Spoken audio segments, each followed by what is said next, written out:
মা বুলি মাতষাৰো তাৰ মুখৰ পৰা নাপালো। লাষ্টৰ দিনা মা বুলি মাত এষাৰো মই তাৰ মুখৰ পৰা নাপালো। মোৰ ল'ৰাটো মাৰিবলৈকে ঘৰৰ পৰা লৈ গৈছিল। একদম মাৰিবলৈকে ল'ৰাটো লৈ গৈছিলে। পিছে এয়া হত্যাকাণ্ডনে আকস্মিক মৃত্যু। মৃত চন্দন দাসৰ ভগ্নীৰ গুৰুতৰ অভিযোগ।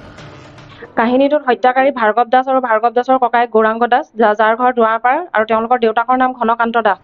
কটনৰ মেধাৱী ছাত্ৰ চন্দন হাজৰিকাৰ মৃত্যুৰ ঘটনাই জোকাৰিছে লখিমপুৰ। বন্ধুৱে খানা খাবলৈ ঘৰৰ পৰা আনি শেষ কৰিলে নেকি চন্দনৰ জীৱন।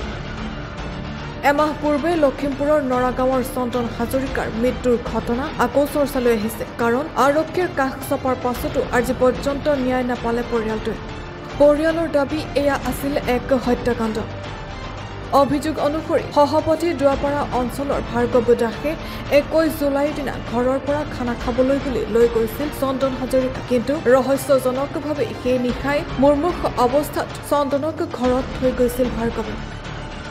আৰু 22 জুলাইত মৃত্যু ঘটিছিল চন্দনৰ। পিছতো চন্দনৰ পৰিয়ালে পানীগাঁও থানাত অভিযুক্ত ভাৰ্গৱ ককায়েক গৌৰাংগ দাসৰ বিৰুদ্ধে দাখিল কৰে এজাহাৰ। কিন্তু আজি পৰ্যন্ত পৰিয়ালটোৱে আৰক্ষীৰ পৰা কোনো ধৰণৰ সঁহাৰি লাভ নকৰাৰ অভিযোগ। মুঠতে এই ঘটনাই এতিয়া ব্যাপক চাঞ্চল্যৰ সৃষ্টি কৰিছে সৰ্বত্ৰ। সঁচাকৈ বন্ধুৱে মাৰিলেনে ভাৰ্গৱৰ মৃত্যু আছিল আকস্মিক?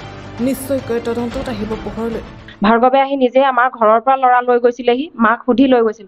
আৰু সি নিছিলে যে ঘৰত সিহঁতৰ খানা আছে, কাৰণ সেইদিনা সিহঁতৰ ঘৰত গাড়ী এখন আৰু স্কুটি কিনিছে। কিন্তু পিছত আমি জানিছো যে কথাবোৰ ধাবালৈ গৈছে বা ইকো ভানত ভৰাই লৈ পিটিছে। গতিকে গোটেই কথাবিলাক আমাৰ সন্দেহৰ আৱৰ্তত। কিন্তু পুলিচে কেৱল এইটোত লাগি আছে যে আপোনালোকে পষ্টমৰ্টেম কিয় নকৰালে। সেইখিনি সময়ত তাৰ আকস্মিক মৃত্যু, তেতিয়ালৈকে আমি একোৱেই নাজানো এনেকুৱা কিবা হৈছিলে বুলি। আৰু আকস্মিক মৃত্যু যিহেতু আমি ঘৰৰ মানুহকেইটা গৈছিলো, গতিকে পষ্টমৰ্টেম নকৰাকে লৈ গুচি আহিলো।